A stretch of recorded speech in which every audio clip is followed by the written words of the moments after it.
Night Shirla, as always, Lilu Nishma, Avi Mori Dover, Mer Ben Ruben Halevi, Imim Marati Rachel Bat Harav Michael.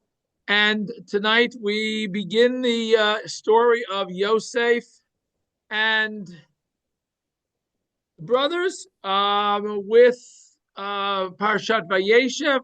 Tonight we're going to be dealing with Yosaif's arrival in Egypt, not how he gets there, which we've spoken about in the past. So we're going to focus on chapter Lamed Tet, Lamed Tet, chapter 39, which tells us about Yosef in stage one of his personal exile, where he is present in first in Potiphar's house, and then ultimately ends up in prison, and that's about where we're going to hopefully get to tonight. Again, you remember Yosef then goes through stage two, where he ends up interpreting some dreams, getting out of prison, and then we move on to next week's parsha. But as I said, we're going to focus on chapter Lamed Tet tonight, as soon as we get this up on the screen.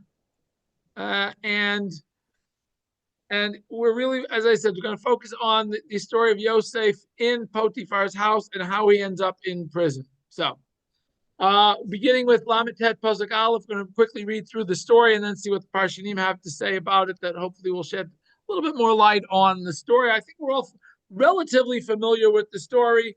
Yosef Hurad Mitzrayma. Yosef is brought down to Egypt, which we've already read about before at the end of the chapter where he is sold. Vayikneu Potiphar, Saris Paro, Sarah Tabachim. Potiphar, who is an officer of Paro, he is the Sarah Tabachim, whatever that means. Tabachim literally is the officer of the butchers. Ish Mitzri, he's an Egyptian, Miyat, and he purchases Yosef Miyada Ishmaelim from the hands of the Ishmaelites, Asher Horidusham, who brought him down to Egypt. It tells us, Vahi Hashem et Yosef, God is with Yosef, Vahi Ish Matzliach, and he is a person who is successful. Vahi Beit Adonai HaMitzri, and he is in the house of his master, the Egyptian. Now, it's interesting here that the word Vayihi appears three times, that it happened, it happened, it happened. Each of these seem to be three different stages of progression. We're going to see how the Parshanim try to deal with that. Vayar Adonav ki Hashem ito. Then somehow his master saw that Hashem was with him. And again, we'll see what the Parshanim. I've highlighted that in yellow because I think that's one of the things that how do you know whether God is with somebody or not? But hopefully the Parshanim will shed a little bit of light on that. V'chol asher hu oseh, whatever he did, I don't know. Again, we don't know here who the topic is. V'chol asher hu oseh, whoever he did, Hashem atzliach biyado, Hashem would make successful in his hands. Presumably, it seems to be referring to Ito, the Yosef, but it could be his master had success because Hashem, Yosef's success with Hashem rubs off on him. Again, we'll see what the Parshanim say about that. Yosef finds favor in his eyes. He serves him. And so again, here he seems to be his master, appoints him over his household. Whatever he has, he gives over to Yosef to be in charge of managing. But it happened. As soon as he puts him in charge of his house, whatever he has, Hashem blesses this Egyptian household because of Yosef. The blessing of God is found in everything that he has, both babayit, in the house, and in the field. He leaves everything he owns in the hands of Yosef. He doesn't know.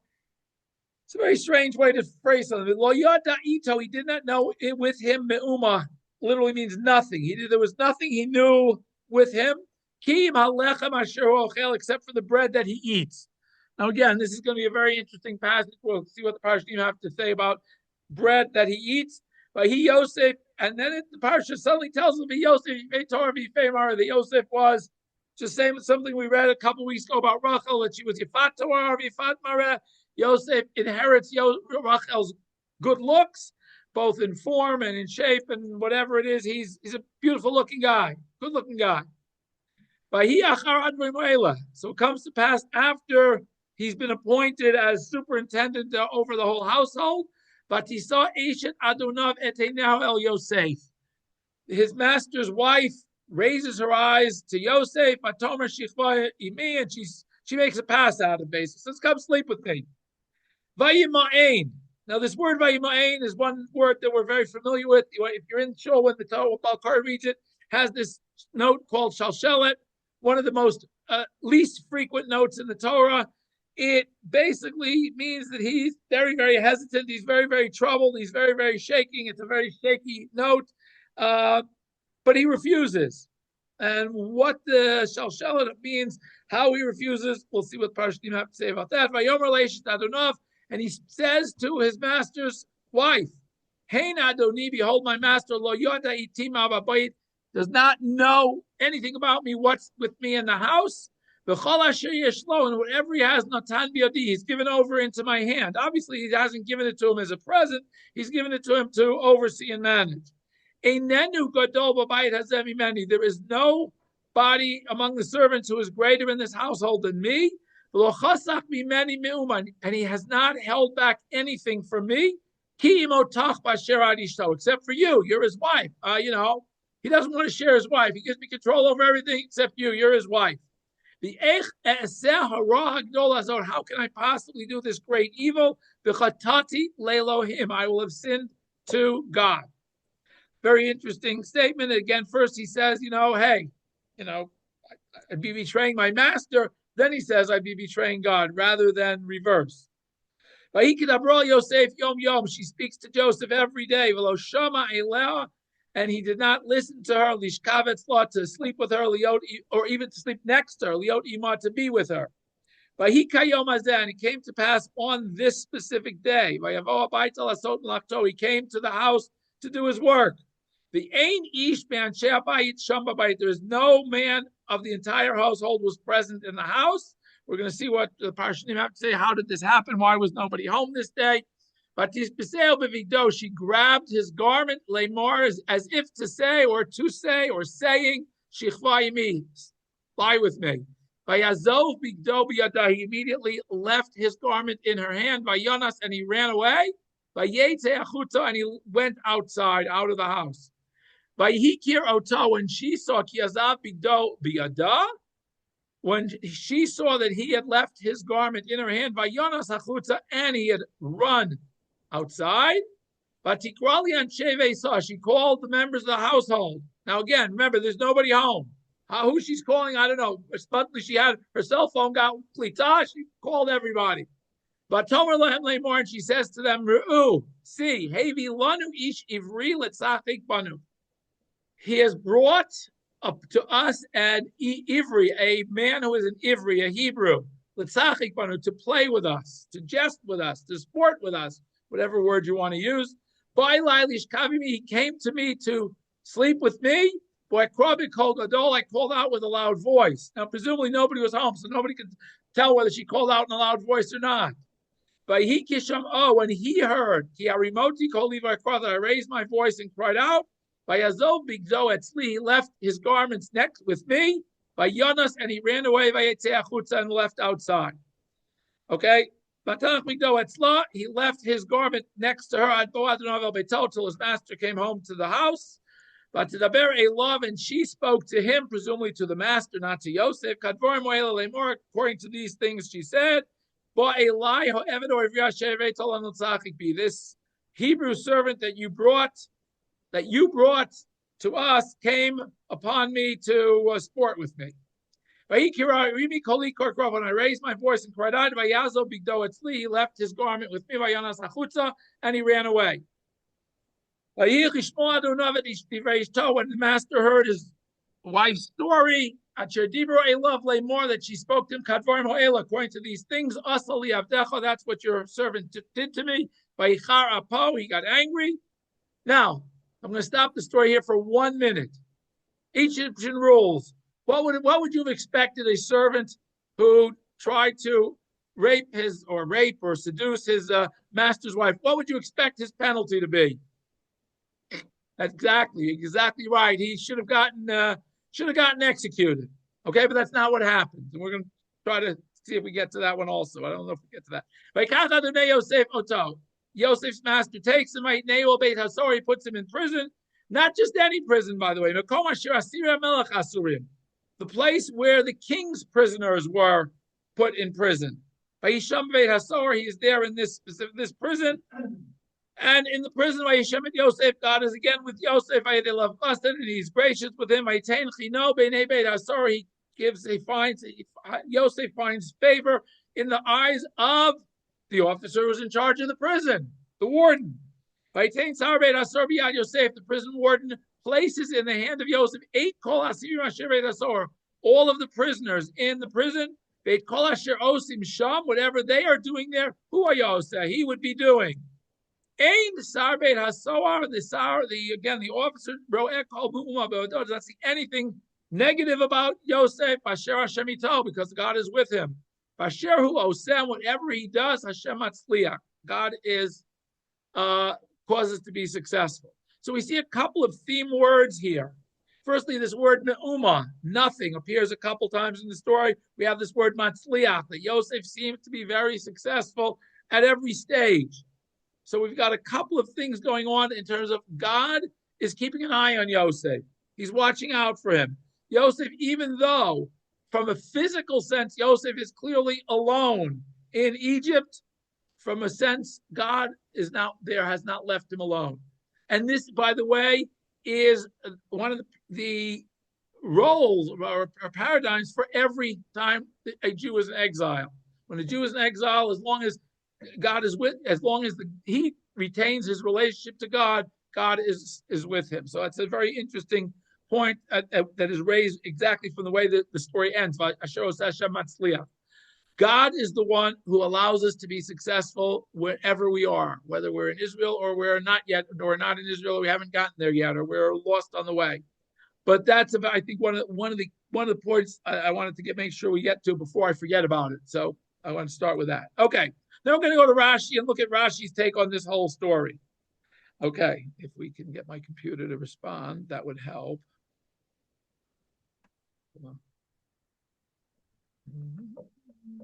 Okay. Now the parsha begins very passively. Yosaif hurad Mitzrayim. Yosef was brought down to Egypt. Not that Yosef arrives in Egypt or Yosef gets to Egypt. And again, Rashi very simply says, Choser le'inyan rishon. The story is telling us very briefly, because we already were told previously before we had this whole interruption. If we go back to the whole layout of the parsha of Vayayshev, the beginning of the parsha is the story of Joseph's dreams. He shares them with his brothers. The brothers then are out shepherding. Jacob sends Yosef to see what's happening.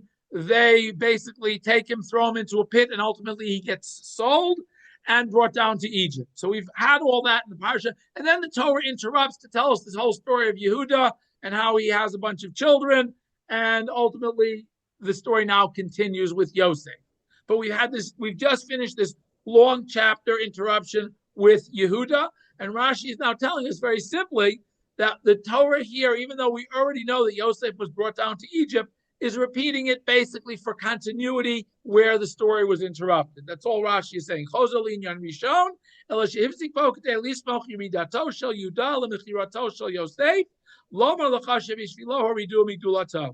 That it tells us that Yehuda, who was the one who suggested to the brothers to sell Yosef, the brothers, the way he was perceived by the brothers was diminished because after they saw the impact that Yosef's disappearance had on their father, they suddenly realized that Yehuda had not given the best advice, and so the Torah wanted to connect the story of Yehuda being lowered in the esteem of the brothers to the sale of Yosef, so that we would know what the cause of it was.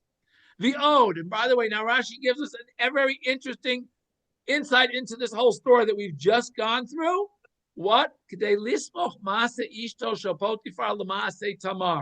To juxtapose the two stories of Potiphar's wife, who solicits Yosef, to Tamar, who solicited Yehuda. Lomar Lafat, to tell us a very important thing. Mazu, just like Tamar is l'shem shamayim, she is acting for she's got the right motivation. Tamar's motivation is honorable. It's not dishonorable. Afzu, so too, even though if we look at the story, it seems that Potiphar's wife was not necessarily an honorable request. Gamzu l'shem shamayim. This also was for heavenly purpose. How can you say that? Wait a minute. She's a married woman. How can we say that? Why?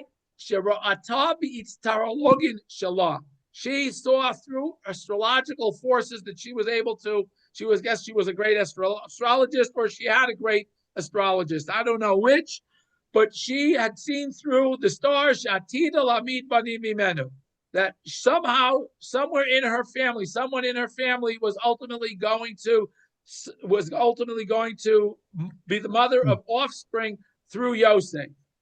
The Einena Yodat, and she was not sure imimena imibitaf. It was supposed to be her or her daughter. And so she said, well, maybe it's supposed to be me. So let me see if that's the case. Okay, so obviously we know ultimately, and the reason, by the way, that Rashi quotes this midrash is because later on we see that Yosef's wife is named Osnat Bat Potiphera, which the Medrash wants to tell us that this Potiphera is the same as our Potiphar here, but they changed his name for whatever reason, slightly changed his name, but that Yosef's ultimate wife is his daughter. Okay, we'll get to a little bit more on that later. I think, I don't know, depends on the time. Ki Hashem ito. Now again, how did Potiphar know that God was with him? Rashi gives us a very straightforward answer. How did he know? L'shem shamayim shamur b'fiv. He was constantly mentioning God. When Potiphar asked him, how you doing? He said, having a great God. Thank God I'm having a great day. Whatever it was, he somehow, because he heard and he saw, whatever, he was able to figure it out. By the way, it's interesting. There's a very similar case where in the Navi, we are told that somebody is watching somebody and realizes they are a special person. In the case of, for those of you who have studied Malachim Beit, the case of Elisha, it says when he arrives in Shunem, the Shunammite woman knows, she says to her husband, I know that this Ish Elokim Kadoshu, he's a holy man. And the Rashi there says, how does she know he was a holy man? Not because he always mentioned God's name, but because she never saw flies flying around him. That's what Rashi says there. And she also never saw any, he never had any nocturnal emissions on his bed. That's how she knew he was a holy man. Interesting that Rashi here picks a completely different direction, just as a comparison. Okay. Now it says that his master below Yada ito me'uma. What does that mean? He didn't know nothing about him. That's a very strange phraseology. Rashi very simply says, Lo haya noten libo liklum. He had no worries. He says, once I give it over to Joseph, everything's under control. I don't have to worry about anything. I can go to work, go do my job. I don't have to worry about what's going on at home because everything's under control. Kiyim halechem. Except for kiyim halechem. Except for lechem. Now, what does that mean, kiyim halechem? And Rashi says, lechem is a euphemism for who he ishto. That's referring to his wife. Lechem asher ochel, the bread that he eats, refers to his wife. Ela shediber b'lashon nekiah wanted to use a euphemism to speak in a nice term, not to say that the only thing he held back from Yosef was his wife, but he uses this euphemism. By the way, other Parshanim are going to disagree with Rashi that he really does literally means his bread, which we're going to see in a minute what that means. Okay, now again, the Torah again introduces this fact that Vayayshev Yifei Torah, the Yosef was beautiful. Why does the Torah introduce it here? And Rashi tells us very clearly that this is where Yosef makes a mistake. Why? Kivin Shara to Atzmo Moshel. He sees that he's rising to a position of leadership, rulership. He started eating and drinking a little more. Misal Basaro, he started worrying about his appearance, spending a little bit more time at the mirror every morning, checking how he was looking. Amar Kodesh Baruch Hu, Hashem says, Avicha mit Abel, your father is mourning your loss. And you're playing with your hair to look beautiful. Bears are going to come after you now. Miyad, immediately after the next verse we read, after it says that Yosaif was beautiful, is looking at about is beautiful, but he saw Eshet Adonov. Immediately his wife sees how beautiful he is and decides to start up. Kol Mokum Shnemar Achar, it means Samach, and it means very, very soon after, even though it says Achar, after these things, that always means right away after, not 10 years later or 15 years later, Rashi says. Okay. Now, v'chatati le'Elohim, he says, I will have sinned to God because b'nei Noach needs tavu al harayot. Even though the Torah hasn't been given yet, one of the 7 commandments, the universal commandments, is illicit relations. You can't have relations with somebody else's wife or very, very close relatives. So clearly, Yosef is trying to point out to her that even according to, and I don't take all the Jewish regulations, even according to the Goyish regulations, this is something that would be inappropriate. It would be a sin against God. Okay, it says now that he didn't want to lie next to her, afilu below tashmish, even without having any sexual relations. He didn't even want to be in the same bed with her, even if they were both wearing their clothes, just watching a movie or whatever they might have been doing. Liot ima, and why did he? Because he didn't want to be with her. Liolam haba. He says, if we're gonna be too close in this world, we're gonna be too close in the next world. So that's Rashi says that's why it has this double lashon of lishkavetz law, to lie with her, and liot ima, to be with her. Seems redundant to Rashi. That's why he adds this midrashic comment. Okay, now, how did she manage to get everybody out of the house one day? Rashi wants to know. How did that work? How did she do that? What did she do? Everybody go away, go home, go away. I need the house to myself. I don't know. But Rashi gives us the reason. Kilomar, and a special day approaches. And what is so special about it? Yom Tzchok, a Yom Kef, I guess. It was a Yom, day of fun, a day of frivolity, a day of, partying. Yom Ayid Shelahem, it was whatever, some national worship day. Shalchu Kulam Leveit Avodah Zarah. So they all went to church. And they all went to, the whatever the temple of the Baal, whatever it was. Probably Ra, I don't know. It was probably Ra Day or something. Amra, she said, Ainli Yom Hagun Listakek Yosef Kiyom Hazeh. Hey, this is my opportunity of a lifetime. This is it. This is my chance to corner him alone. Nobody else looking, nobody else around. I'll get him now. Amra Lahem, so she told everybody, Cholani, I'm not feeling well, can't go. I can't go to the temple today. You guys all go. Everybody out of the house. I'll stay here alone. Lasot malachto. It says that Yosef comes to the house to do his malacha. Ravu Shmuel. Rashi brings down the machloket from the Gemara. Chad Omer malachto mamash. One of these two sages said he came to work. He had to figure out what he had to do, right? He was busy superintending over the house. He had enough. Sure, it was a great day.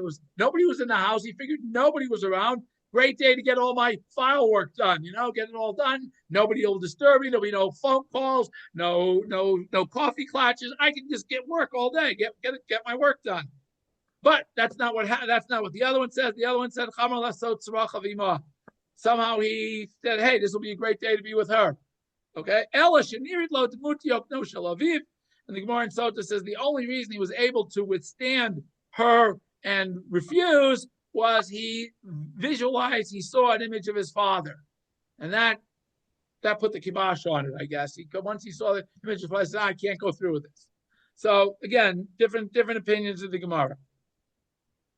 Okay. Ivri, why did she call him Ivri? Again, there are two different meanings to the word Ivri. We've seen this before. Rashi's had this before with Avram, when Avram is called Ivri, but just he reviews it here. He says two meanings of Ivri are Me'ever HaNahar, that originally the family originates on the other side of the Jordan River or the Euphrates River or wherever they originate from some other side of the river, or Mibnei Aver, or from the descendants of Aver, who was one of the descendants of Noah. Okay, so Adonai Shal Yosef, his master takes him and puts him in prison. And let's skip the rest of this, and we'll go to last sentence. The warden sees that Hashem is with him. Bishvil Shashemito. He sees that he is successful because he realizes again that Hashem is with him. Okay, let's go to Ramban now. Now, for Ramban's first comment, very simply, is remember, we said that Potiphar somehow realizes that God is with Joseph. And Rashi wants to say, as Ramban is going to quote, Shem Shemaim Shagur Rafir. He was always mentioning God. So must have been a godly guy. God must be with him because he's got this relationship with God. They know near Ramban says, that doesn't seem to make sense to me. Aval, what does it mean? Vayara Adonav ki Hashem ito, well, that his master saw that God was with him. Ki yatzlichu masav b'chol eight, because he was successful all the time. Yoter mikol adam, more than anybody else. He was so successful, there had to be some explanation to it. Couldn't just be natural. The yada, and suddenly he was able to realize Kivyet Elohim ulo, that it's because God is with him. The chain, and similarly we have when Avimelech and Fichol come to Yitzchak, they say, Ra'o ra'inu ki haya Hashem imach. We saw that Hashem was with you. Now in Yitzchak's case, it was pretty obvious that Hashem was with him because it was a year of famine. He plants and nobody else is growing crops. His crops are not only crops, but super crops. They grow tenfold whatever everybody else is growing. Hundredfold. What did I say? Hundredfold. What did I say? Tenfold. I'm sorry. Yeah. Mayashar, hundredfold. Right. Okay. So again, clearly Yitzchak was blessed. They saw that. So Ramban wants to say it's the same thing with Yosaif. The way he was able to see that God was with him was by the blessing. So he found Pharaoh's eyes. First, he makes him his personal attendant. And then he puts them in as the superintendent over the house. And then later, the next stage, not only that, he gives him everything, not just over his household. He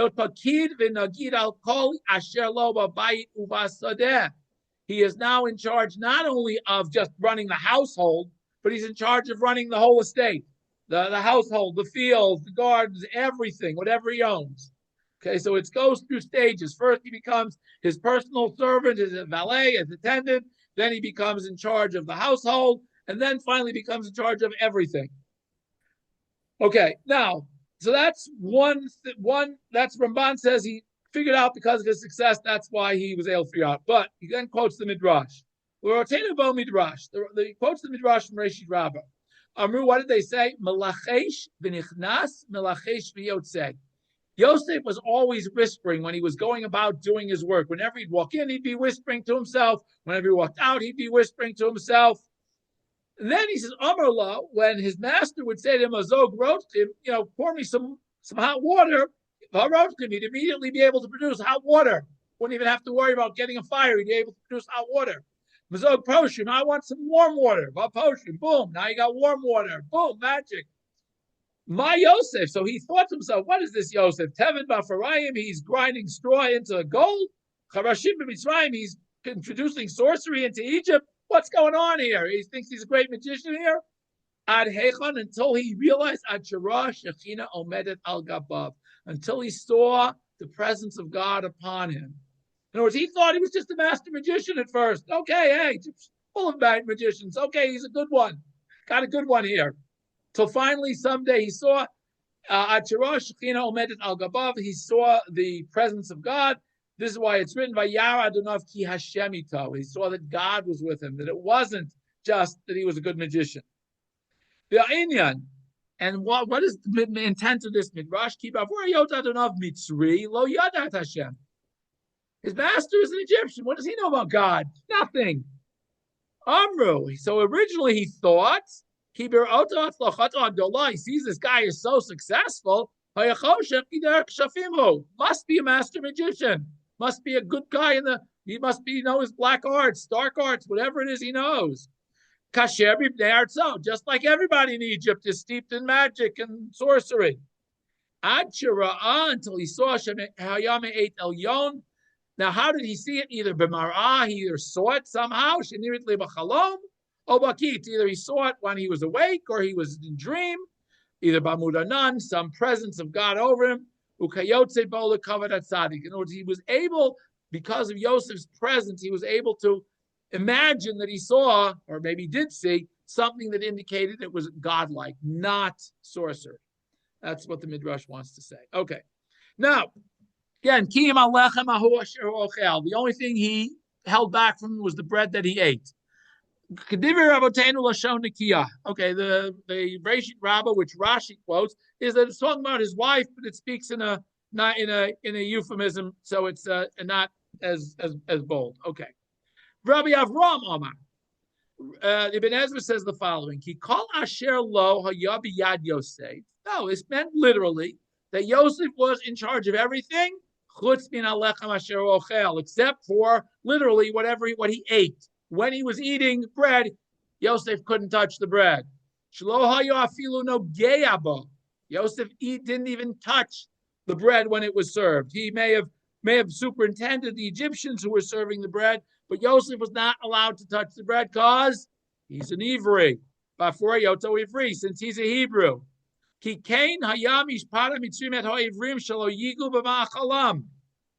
The Egyptians did not allow Hebrews to touch their food. Why?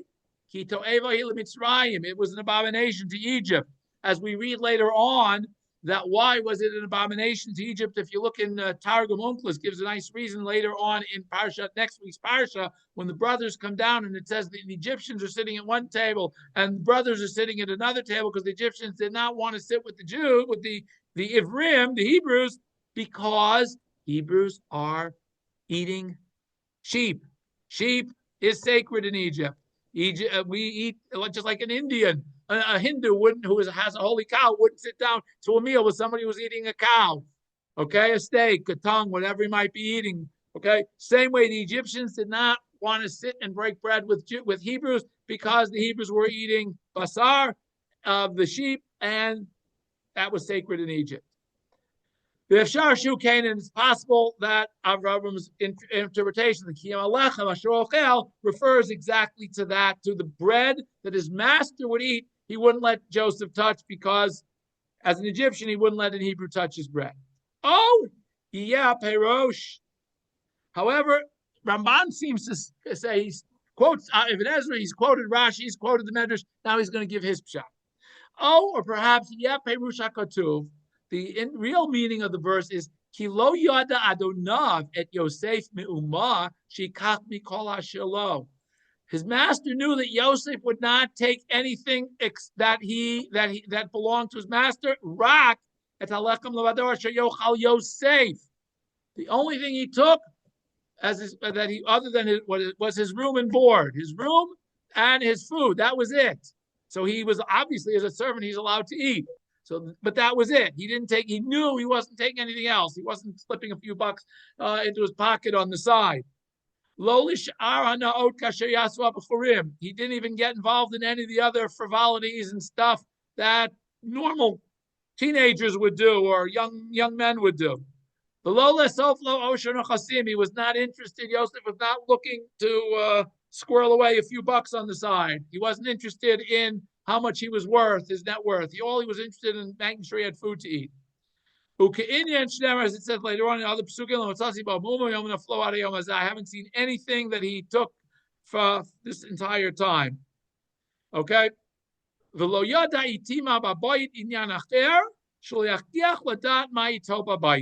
He did not even have to look to worry about what was in the house. He did not worry. He didn't have to worry about keeping his eyes open to make sure things weren't disappearing. That's what it means. I don't have to worry about when he says to his master's wife. He doesn't have to worry about what's in the house because he knows I'm not taking things on the side and bothering him. And whatever is here will stay here. I'm in charge of it. Okay. Now, so we now have a question. Why again? And we said we quoted Rashi that why does it suddenly mentions Yosef's beauty? Right? At this point, Hiskir Zebekan Lomar ki bavur yafyo nasa ish love etenav Rashi katav ki bavur sharotz moshel hitchelocha v'shota b'saro. Rashi wants to say that the pasuk is here to tell us that Yosef started caring about his appearance, but Ramban says no. The pasuk is here to tell us because he was so beautiful. That's why she starts making a pass at him. Because if he had been ugly, Torah seems to imply she wouldn't have cared about him. She wouldn't have noticed him. But since he was so beautiful, she had to take care. She had to do something. Vayamo'ain. Okay. Now it's interesting because the pasuk says Vayamo'ain, he refused her advances. Vayomer el Eshet Adonov, and he says to his master's wife. And if you think about it, there's only two people in the house. If he's talking, he's got to be talking to her. We just said nobody's in the house. Why does the Torah have to say that he's speaking to his master's wife? We know that. There's nobody else in the house. So Ramban says, Sibra Katuv Ki Me'en Lasot Kirtzonah, that the Torah, by emphasizing Eshet Adonav, is emphasizing that he refused to do what she wanted, even though she was his master's wife, which means she was his master, basically, too. Okay, in other words, husband and wife, same thing. Even though she is in just as much his master as he is, he still refused. And he was afraid of her, because as he should have been, because she's the wife of the house. Hashem yoter. His fear of God was more than his fear of her. V'zetam, and that's why the Torah emphasized Vayomer el Eshet Adonav, who he's speaking to. Because otherwise, just has to say Vayomer. He said to her, because clearly that's the only one. How I have sinned to God. Rashi quotes Rashi as usual. And this is exactly right. Rak, why does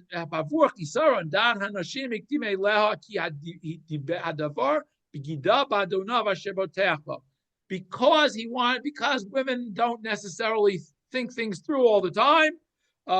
He says, he wanted to first say this would be a terrible rebellion again, indiscretion against my master. And then only then, after he's already said, this would be a terrible affront to my master, only then does he say, by the way, it would also be a sin against God, even though we would think he would have said it the other way around.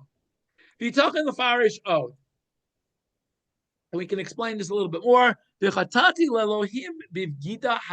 will have sinned against God by this treachery.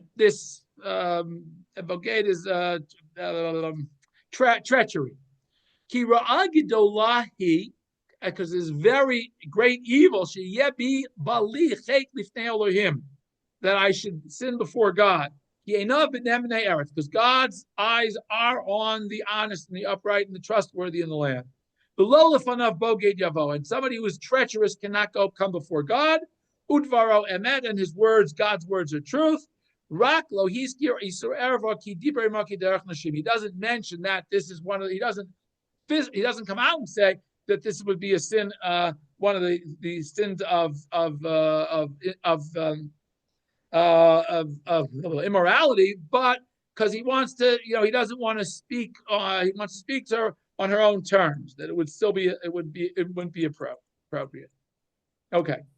Why does Yosaif say he did not even want to lie next to her? Kadir Rav Avram, he quotes Ibn Ezra, says, even lying in the same area with her, even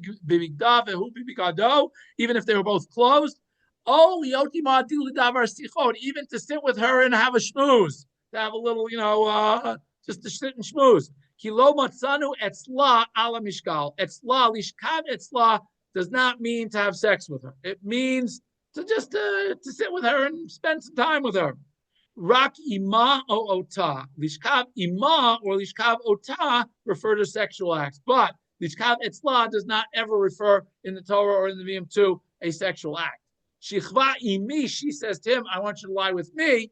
Im shechov yishkav ish ota, or ota means, again, sexual act, whereas Raman is just bringing different proof that lishkav etzla does not mean a sexual advance. It means she wanted, she said, well, okay, if we can't have sex, at least let's move a little bit. Maybe she'd wear him down eventually. Okay. He leaves his garment with her. He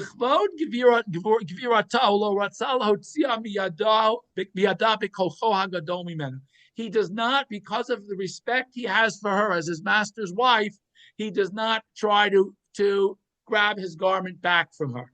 He just just make sure it just drops it, basically. It was like it was a cloak, it was an outer garment, so he was able to just take it off and run rather than wrestling her for it. The he and she, when she saw that he had left the garment there, pachada, she panicked. Penigala olel livnei abayit. Oh, he's going to rat on her to the household. Oladonav, or to his master. Victimato aleam lemor. And so she beat him to the punch. If she'd bigdolish kavima, she beat him to the punch and makes up a story that he took off his garment because he was going to, seduce me. Oki harimoti koli nivhal livroach. When he heard me raise my voice, he had to run away. The Zatam, and this is what the pasuk means by he it's only when she saw that he had left his garment there. That's why she doesn't say he left his garment in my hand. He left it. Not he left it in my hand. He left it etzli, near me. In other words, he was just getting undressed and left it here because he ran when I started screaming. In other words, to substantiate her story, she couldn't say he left his garment in my hand. That would imply that she had taken the garment. Okay, now why doesn't she just say, hey, why does she have to specify that he's an ish ivri? Why does she mention that? The Egyptians naturally hated the Hebrews. They couldn't even sit down to break bread with them, as we've seen. They would only buy, servants to work in the vineyards or in the orchards. Generally, Hebrew slaves were never allowed in the house. Anybody, not just Hebrews, like anybody who was a non-Egyptian was never allowed in the house. They had to work out in the fields and just the slave labor. So she is telling the rest of the household, look what he did. He did this terrible, he did this terrible thing. She doesn't mention who it is. To bring a Hebrew into the house. Not only did he bring him in the house, he puts him and gives him a supervisory role. And he thought it was appropriate for him to, make advances here. Somebody who says,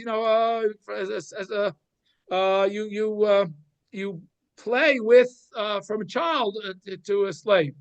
That's why she says to them, he's brought for all of us. Bringing him into the house was very difficult for the Egyptians to stomach, that there was a Hebrew living under the same roof as they were, and he was in charge of them. The Amra Hevi Lanu al Bala. Now she doesn't mention who he is. He's Kirato Lichvodo. She just says he was brought. Somebody brought this Hebrew guy was brought to the house. She doesn't mention who brought him because she doesn't want to make him look bad. Oh, but there are or perhaps to tell the other women. Or perhaps she doesn't have to mention him because everybody knows who it is. He doesn't have to mention it. Okay, then he says we have similar things in many places. I'm going to skip the rest of this. Okay. Okay, let's skip this. Okay. Let's do this. Okay.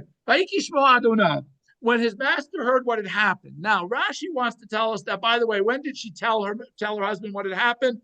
When they were in the bedroom together. She said,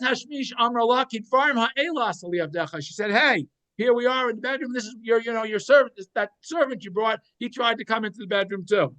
That again, it was when they were in the bedroom together. Raman says, doesn't make sense to me. Why doesn't this make sense to me that they were in the bedroom together? Ki Adonai Yosaif Saris Haya. He was already a eunuch. He had already been, if he's in Paro's, he's one of Paro's officers, he's a eunuch. What's he doing with his wife in bed? The Ishto Binurav Nasa. She probably married him when he was young, before he rose to this position of authority and had to, give it up.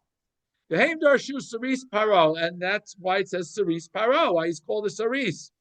Malamed Shalo Lokhu Ela Litashmish, the Sars HaKadosh Baruch Hu Begufa.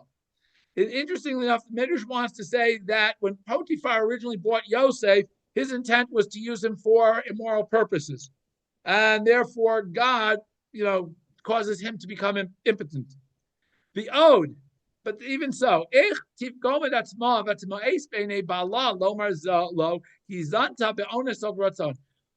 doesn't make sense that she would have waited till they were in the bedroom to tell her husband this, because certainly she's making herself look bad by saying, "Hey, I was about to, have an affair here." It doesn't make sense. And it was really appropriate that, if she told him that, she should have gotten killed too. Why did she wait until he was about to attack her, until she started screaming? She should have screamed as soon as he walked in, and what's she waiting for? But if you look to her household, she says, Amra me, that he came to me to sleep with me. Not that he did. Came to the household, she says, no, he tried to, and I screamed and he ran away. Certainly, we would have assumed she's not going to tell her husband, what really happened.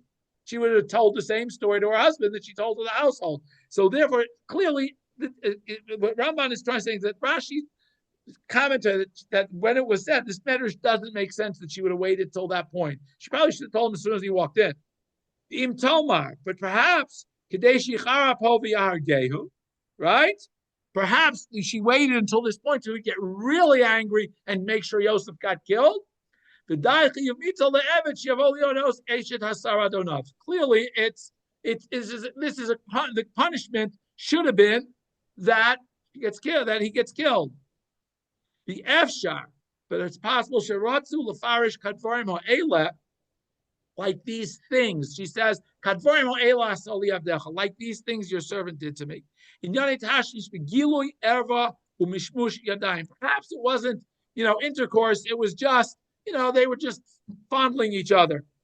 Below tashmish mamish, not actual intercourse. Clearly, he wasn't having any intercourse with her. Again, Ramban says, the whole thing that they did at this time doesn't make sense. Really, the pshat is, it really doesn't mean. Chaf, when it says like something, it doesn't mean like you have to be like exactly what I'm talking about now, what I'm doing now. These are the things he did, and we have other cases. Again, he quotes a whole bunch of other cases. Or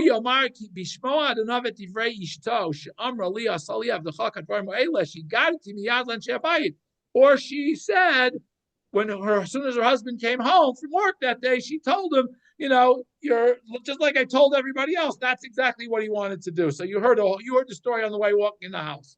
So he got angry. That's the purpose of the chaf, is as a compare.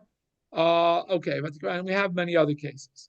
Now again, we just said that the penalty for this should have been execution.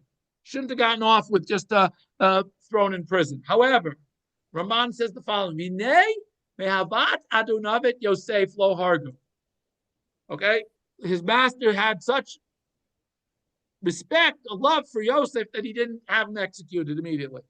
Oh, shayanes meir Hashem, or it was a miracle from God that he didn't get executed. As there's a medrash that says, that Eliyahu shows up and says, "Hey, maybe what didn't quite happen that way, whatever." Oh, nistabek bidvareh midato tzidkat Yosef, or perhaps he doesn't trust her 100%. He's not sure that she's telling the whole story, the whole truth, because he knew who Yosef was. He knew how righteous Yosef was in terms of all his dealings with him. Okay, so again,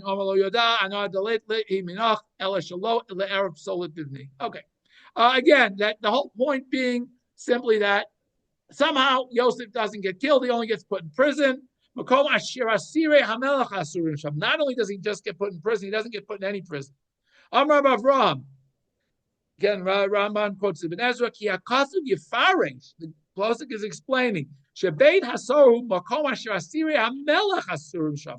only prisoners who have specifically offended the king are put in this prison. This is the top level prison here. Okay, only the officers who have insulted the king get in here. Lakach Amar Kihusham Mitzri. That's why it's a shame Mitzri. Kiderech HaKatuv L'Farish Lashon Nachriya. Says that this Beit HaSohar is an Egyptian word, and it's normally the Torah will say what is Beit HaSohar. It's a place where the king's prisoners are kept. Kimo Hipia Pur Hu Agorah. When it introduces the word Pur in the Megillah, it tells us what it means in Hebrew. So to explain what Beit HaSohar is, it has to tell us what it is. Below Amar Klum. That's not quite what it means. Aval Vayitneo Beit HaSohar Hayadua L'Melech. He put him into the specific prison that was known to the king. This was the place specifically where the king's prisoners were put. Yeah, and he put him in this specific prison. Why did Hashem have him put in this prison? Because Hashem knew that's the prison where the king's officers are eventually going to end up. He's going to interpret the dreams and ultimately get out of prison. But that's a story for another day. V'tachen kitam asirei hamelech. This is why it says asirei hamelech, the prisoners of the king. Who are they? Avadav u'mishartav hachotim lo b'mishpat hamalucha. Those officers and servants who sin against the king concerning some royal protocol. Kishar ha'asurim la'am. Other regular prisoners. All the other prisoners are put in regular prisons. This is not, the executive, the what do they call it? The country club prison, right? The Sefer HaKatuv, and the Torah wants to tell us this. Shesamu Sham Yosaif. Why did Potiphar put Yosef in this prison specifically? Me'avat Adonav Oto, because Potiphar had this thing for Yosef. Kol Siba made Hashem, and in reality, of course, we all know that this was from Hashem. Okay, I'm running out of time already, so I'm going to just quickly go through both. I'm going to quickly summarize both the Orach Chaim and the Klei Akar I wanted to get through, but as they said, I'm running out of time.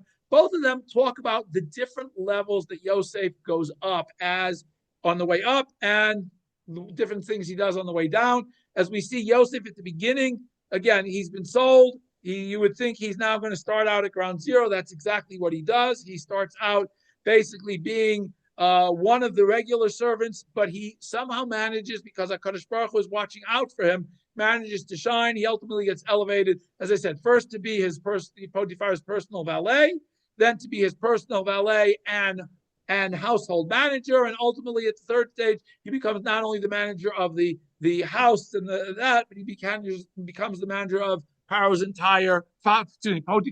entire estate and his holdings, both in the house and out of the house. And again, the parsha of this whole parsha is really, and again, even at the end where we see, even though he's thrown in prison, he goes immediately down to the bottom. He doesn't stay there very long. Immediately, the warden already is able to see that Yosef is different. He's not like all the other prisoners, and he seems to put him in a position of trust, again, I can't say authority there because there's clearly no authority in the prison, but at least he trusts Yosef and doesn't feel he's got to keep an eye out for him like he may have to for other prisoners. And clearly all of this is part of Hashem's hand in guiding Yosef, in making sure that he doesn't lose his ability to be there, to be the catalyst to bring Am Yisrael to the Egyptian exile. And all of this is really orchestrated by HaKadosh Baruch Hu to begin the process of what will ultimately be Galut Mitzrayim and ultimately will lead to Yetziat Mitzrayim. So clearly we have to understand that even though we may see things at times in personal histories, in Jewish history, in the nation's history, seem to look like they're doing not so well, Hashem's always watching out for us and planting the seeds for redemption at all points in time, no matter where we might be. And we might not see it because it may take time for that redemption to come true. But everything that's happening, especially as all the events that have been going on lately in the Middle East, are clearly part of that process of bringing about the Gula Shlem, and we should be zocha to it. Thank you all. Just a comment next week's shiur. I'm not yet sure whether it's going to be Tuesday night or Wednesday night, since Wednesday night happens to be the first night of Hanukkah. I will send out an email at the beginning of next week to let you know, or later this week once I figure out my schedule for next week. So I open it now for questions, comments, or feedback. Anybody? Okay. Yes? No? Nobody has any questions or comments. Okay. Thank you all for joining. Have a good rest of the week. I'm sorry. Shabbat shalom and take good care. Shabbat shalom. Laila tov. Shabbat shalom, Shabbat everybody. shalom. Shabbat shalom.